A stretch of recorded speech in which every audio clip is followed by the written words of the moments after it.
이제 세 번째 시리즈를 가도록 할게요. 원래라면 여기서 이제 신지아의 부진 원인을 얘기해야 되는데, 저는 이번 영상을 시리즈를 만들면서 가장 크게 중요했던 건 뭐냐면, 그냥 단순하게 뭐 넘어졌던 점프 하나 틀어놓고 이거 이래서 넘어졌다, 이게 나빴다, 이런 거 정말 쉽거든요. 별로 크게 정성이 안 들어가도 돼요, 그런 건. 저는 지금 이 과정에서 전체적인 저의 점프 이론을 한번 펼쳐보고 싶은 거예요. 제가 머릿속에 있는. 이번에 그래서 이제 신지아의 부진 원인을 얘기하려고 하니까, 좀 더 여러분들이 이해를 좀 할 수 있도록 사전 설명 차원에서 김연아를 조금 끌어드릴게요. 다시 한번. 자, 그런데 거듭 말하지만 제가 혹시라도 김연아는 이랬다 저랬다라고 할 때 뭐 김연아의 어린 시절을 이야기하는 내용도 있지만 그냥 김연아에 비해서 이 부분이 떨어진다 뭐 이런 식으로 얘기할 때는 김연아가 가장 좋았던 시기와 비교한다 라는 거를 좀 알고 계셨으면 합니다. 최근에 어떤 계기로 김연아의 시니어 1년차, 2년차, 3년차 연기를 좀 보게 된 계기가 있는데 확실히 밴쿠버 올림픽 때보다 못하더라고요. 김연아 대 김연아를 비교해 보니까 그 안에서도 차이가 꽤 나요. 세밀함에서. 네. 어쨌든 김연아의 경우 체형 변화를 굉장히 스무스하게 넘어간 편이긴 하죠. 아니 어쩌면 김연아에게 있어서의 체형 변화가 부상이란 형태로 왔을지도 모르겠지만 어쨌든 일반적인 통상적인 경우에 체형 변화로서 선수들이 겪게 되는 점프의 어려움 이런 거가 딱히 안 보이거든요. 그 이유를 좀 설명할 거예요. 일단 여기서 보자. 무슨 얘기부터 해야 될까? 예. 제가 앞에 체형 변화로 인해서 망하는 코스라고 제가 얘기했었죠. 어떤 형태로 망해 가는지. 자, 첫째, 1번 아니죠. 2번도 아니에요. 그죠? 예, 신지와 마찬가지로 김연아의 경우는 1번도 아니고 2번도 아닌데 3번 같은 경우가 제가 뭐라고 얘기했습니까?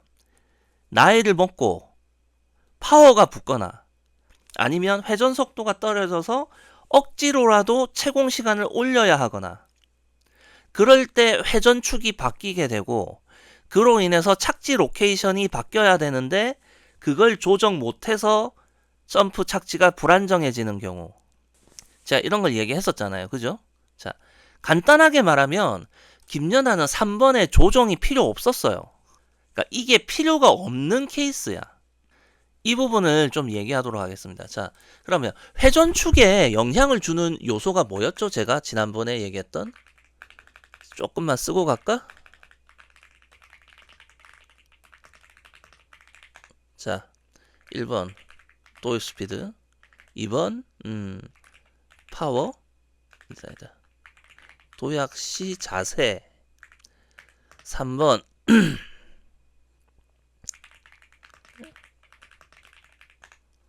4번 이거 지난번 영상에서 이 4번을 빠뜨렸는데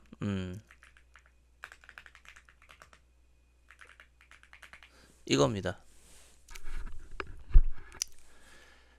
제가 뭐라고 얘기했어요? 이 시리즈 2편에서 제가 이 시리즈 2편에서 제가 했던 얘기가 있죠.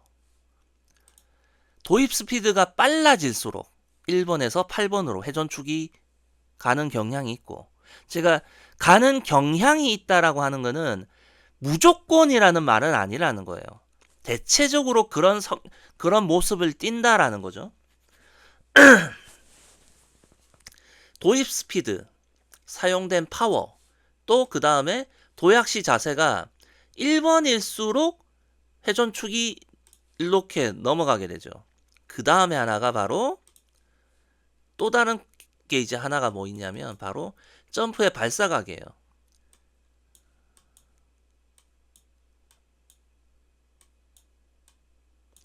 점프의 발사각이 이렇게 높을수록 1번처럼 높을수록 회전축이 1번에서 8번 쪽으로 가게 됩니다. 이걸 또 추가를 할게요. 네. 사실 이 요소를 왜 뺐냐면 신지아하고는 크게 바로 직접적인 연관은 좀 없다고 생각해서 뺐었는데 그래도 넣어보겠습니다. 자, 이런 것들이에요. 보자. 네. 1번, 3번, 4번은 커지면 커질수록 회전축이 서게 되거나 뒤로 넘어가게 되는 거. 2번의 경우는 알죠? 도약시 자세가 서 있을수록 회전축도 더 넘어가게 되는 거. 자, 요렇게 봤을 때 김연아의 경우는 왜 조정을 할 필요가 없었느냐? 회전축이 별로 안 달라졌거든요. 이게 중요해요. 자, 김연아 출동합시다. 자, 옆 장면을 보기에 딱 좋은 장면이죠. 자, 김연아의 경우 이 도약을 할 때, 자, 여기서 닿았어요. 이 힘을 가하는 모습을 보면 이렇게 힘이 가해지죠. 자, 도입 스피드 때문에 토픽을 하고 힘을 가하는 동안에도 이 무게 중심은 계속 여기로 이동을 합니다. 이동을 하기 때문에 이 상체가 이 각에서 이렇게 넘어가게 돼요. 이 도약을 하고 있는 과정에도, 그죠? 그렇기 때문에 도입 스피드가 빠를수록 회전축이 넘어가는 경향이 생기는 거예요. 자, 그런데 김연아의 경우는 이 힘을 가하는 방향이 끝까지 지금 여기서 제가 하나, 둘, 셋, 넷, 다섯, 여섯, 일곱, 여덟 하면서도 계속 이 방향으로 힘을 넣어주죠. 그러면 여기서 이쪽 방향에 힘이 생기잖아요. 자, 김연아가 0.6초짜리 점프를 뛰던 0.66초짜리 점프를 뛰던 회전축이 비교적 일관성이 있는 이유가 이거예요. 그리고 이런 것이 바로 제가 예전에 1주차 피겨 잡담에서 했던 높이 기반의 점프의 전형적인 모습이기도 합니다. 회전 기반으로 가게 되면 이렇게 밀어주는 동작보다도 여기서부터 돌아가기가 시작해요. 돌아가는 회전 운동이 먼저 크게 나오거든요. 근데 돌아가는 회전 운동보다 힘을 강하게 쭉 뻗어주는 것이 먼저죠. 네.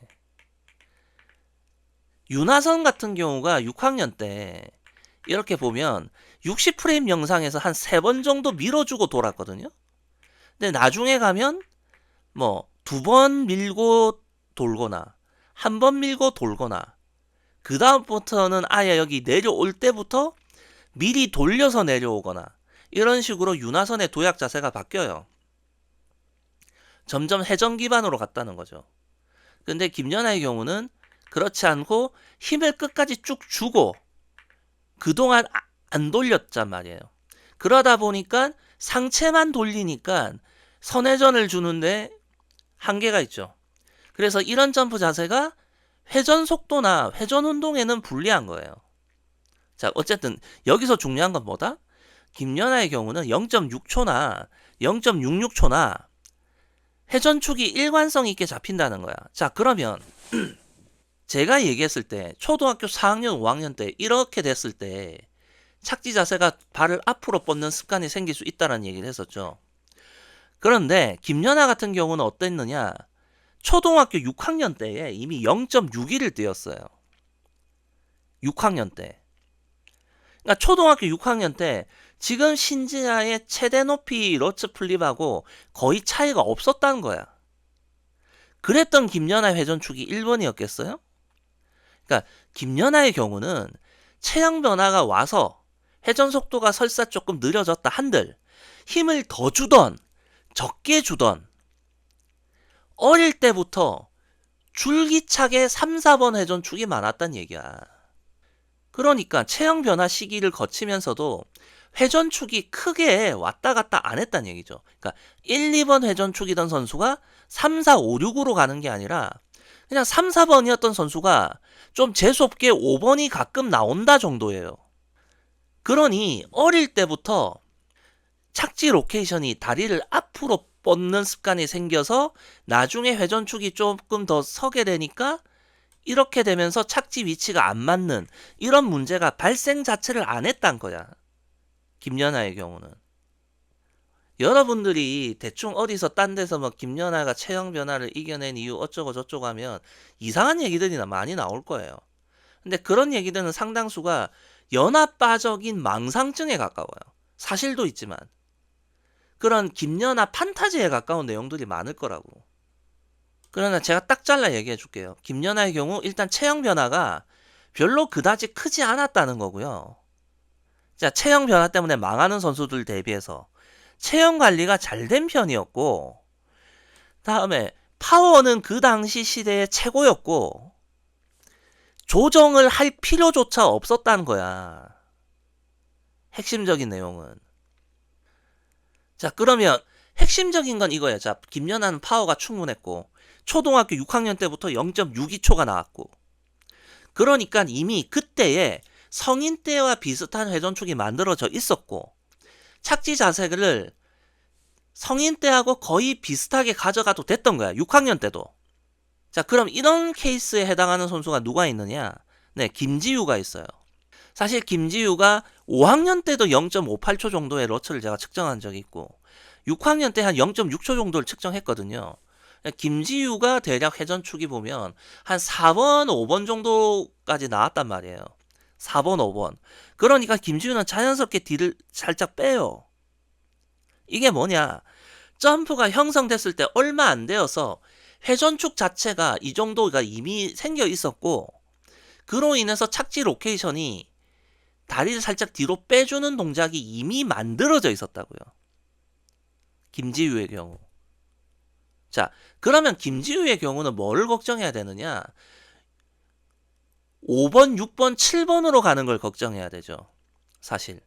근데 김지우의 경우도 김연아처럼 어느 정도 힘을 더 주게 되더라도 회전축이 넘어가는 걸 약간 방지해주는 동작이라고 할까? 그런 게 좀 있어요. 근데 그 도약 방식이 미묘하게 뭐 윤하선처럼 달라진다거나 그런 형태가 아니라면 김지우도 어지간하면 막 회전축 때문에 고생하지는 않지 않을까라는 생각을 하는데 그런데 잘 봐요.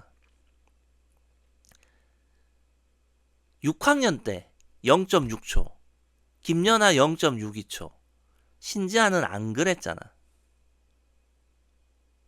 이해되셨죠? 이게 지금 현재 다 뭐라고 할까 신지아로 지금 직접 들어가지도 않지만 신지아의 부진 원인을 설명하기 위한 지금 테크트리를 타고 있는 거야. 빌드업하는 과정인 거죠. 그리고 이제 제가 뭐 김연아의 이 회전축이 3번, 4번에서 주로 형성됐다고 했는데 5번일 때가 있긴 있어요. 그래서 살짝 그거 불안할 때가 있긴 한데 13 월드 쇼트에서 뛰었던 러츠가 아마 한 5번, 6번 정도였을 거고 그리고 밴쿠버 올림픽에서도 후반부 단독 러츠가 한 4번, 5번 사이쯤 오거든요. 3, 4번이 아니라 그건 뭐냐 후반부 단독 러츠가 발사각을 좀 올려요. 김연아가 발사각이 살짝 높아져요. 앞에 러츠 플립보다는 그러면서 생기는 사소한 변화인데 어쨌든 착지하는 이 로케이션이 3번에서 한 6번까지 커버 칠 수 있는 회전 그 로케이션이다 라는 거야. 착지 발이 내려오는 위치가 한 여기 정도를 커버한다. 이해되셨나요? 즉 김연아가 컨시가 좋았던 이유, 나빴던 이유가 있는데 자 컨시가 좋았던 이유가 뭐냐 여러 점프의 동작 자세 밸런스가 좋기 때문에 커버 칠 수 있는 범위가 넓어요. 회전축도 3번에서부터 5번까지 3번, 4번, 5번, 6번을 커버하고 착지 로케이션이 이 부분 이 시계 모양으로 봤을 때 11시부터 5시까지 커버하고 착지 능력에서 이런 여러 가지 것들이 바로 여러 가지 조금이라도 가변적 상황이 나오더라도 그거를 버텨낼 수 있는 능력의 기반이 되는 거예요. 김연아에게. 그럼 김연아에게 있어서 컨시에 있어서 점프 성공률에 있어서 마이너스적인 요소가 뭐냐? 네, 빅점프라는 겁니다. 작은 점프가 아니라 큰 점프를 뛰기 때문에 그게 성공률의 손해 요소예요. 거듭 얘기하지만 똑같은 회전축이나 똑같은 이런 착지 로케이션이 약간 어긋나더라도 작은 형태의 점프면 넘어가요. 버텨지거든. 뭔가 하나가 실수가 있다 해도 작은 점프일 때는 그 실수가 주는 마이너스 요소도 작아요. 큰 점프일 때는 마이너스 요소도 커지는 거야. 그래서 이 점프를 이해한다라는 건 이런 거예요. 그러니까 무조건 뭔가가 좋다 이런 거 없어요.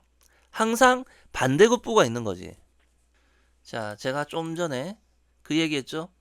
김연아에게 있어서 컨시의 마이너스 요소는 뭐였다? 큰 점프였다 라는 거. 제가 요즘 시대에는 회전형 점프가 좋다라고 말했던 것과도 이어지죠. 이어지고 그 다음에 또 하나, 김연아가 점프에서 실패했던 사례들 중에서도 어떤 경우가 있느냐, 천하의 김연아도 이 도입 스피드가 너무 빨랐더니 도약이 정상적으로 이루어지지 않는 경우도 있었어요. 그래서 이 발사각이 좀 일정하지 않았던 경우도 있거든요. 그게 바로 시니어 1년차, 2년차 때 벌어졌던 일들이고, 이거 뭐 지금 김연아가 지금 중심이 되는 영상이 아니니까 더 세세하게 들어가긴 힘든데, 예를 들어서 김연아가 도입 스피드를 너무 빠르게 넣었어요. 그래서 도입 스피드를 빠르게 넣게 되면 어떤 경향이 생기냐면, 자, 제가 그런 얘기했죠. 뭐라고 해야 돼? 도입 스피드가 빠르게 되면 회전축이 1번에서 8번 쪽으로 가게 된다고 했죠. 그죠? 그렇게 되면 어떤 일이 벌어지느냐? 네. 도약시 자세가 1번으로 가게 돼요. 그러니까 원래 김연아가 3번쯤에서 점프를 뛰어야 되는데 도입 스피드가 빠르게 되면 토픽을 하고 힘을 가하는 동안에 몸이 빨리 일어나 버려 가지고 1번 자세와 같은 효과가 생기게 돼요. 그래서 회전축이 서게 되고 대신에 발사각은 낮아지는 그런 경우가 생기거든요. 3번일 때는 발사각이 좀 이렇게 커지게 되지만 어쨌든 그런 것 때문에 회전축이 어떻게 잡혀버리냐면 조금 뭐라고 해야 될까? 3, 4번이 될 게 5번, 6번이 되는 경우가 있었어요. 발사각은 낮아지니까 강한 힘은 걸렸는데 채공 시간은 짧아져. 그래서 회전 부족 성향을 띠면서 플립이 실패한 경우가 있다고요. 이게 이제 2007년 그랑프리 때 좀 보였던 모습들인데 결국 점프의 컨시와 관련된 건 뭐냐? 이것이 적당해야 돼요. 아무리 천하의 김연아라고 해도 무작정 올릴 수가 없어요. 김연아의 그 점프를 자세라는 것, 러츠나 플립을 뛸 때는 일정 이상 힘을 쓰는 점프이기 때문에 힘을 쓰기 위해서 자세와 이제 힘을 모으는 최소한의 시간이 필요하거든요.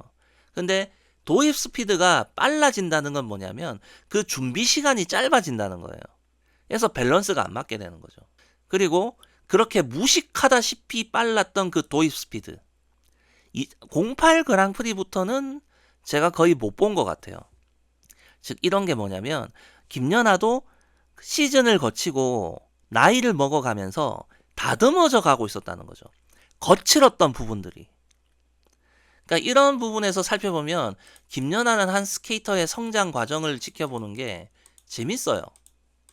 알고 보면. 물론 김연아가 그런 생각을 하면서 그렇게 변화를 준 건지는 모르겠지만, 그리고 제가 이거 1편에서 했던 거 있죠? 네, 카롤리나 코스트너 회전축. 회전축이 제가 왜 불안정화됐어요? 도입 스피드가 너무 빨랐어요. 이 당시에. 지가 감당하지도 못할 도입 스피드를 넣으니까 회전축이 안 맞고, 그러니까 싱글 처리도 자주 일어나고, 다 연결되는 얘기예요, 이게. 그러니까 제가 하고 싶은 말은 뭐다? 저의 그러니까 저의 점프 관점에 있어서 1부터 10까지 흘러가잖아요. 1번이 2번을 말하고 2번이 3번을 말하는 식으로 해서 이어지다가 보면 10번이 다시 1번으로 이어져요. 그렇게 되면은 제가 저의 어떤 이런 점프에 대한 관점에 자신이 생기는 거죠.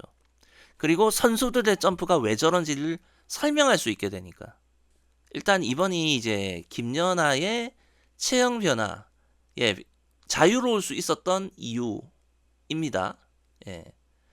이제 다음번쯤 되면 이제 신지아의 부진 원인에 대해서 들어가야 되는데 굉장히 복잡해요. 신지아의 부진 원인이. 물고 물려버리는 이야기거든요. 그래서 제가 앞에 영상을 하나로 이걸 다 만들려고 했을 때 내 말이 꼬이더라고요, 자꾸. 신지아의 부진 원인을 얘기하다 보면 제 혀가 꼬여요. 그래서 지금 이렇게 끊어가는 겁니다. 일단 여기까지 할게요.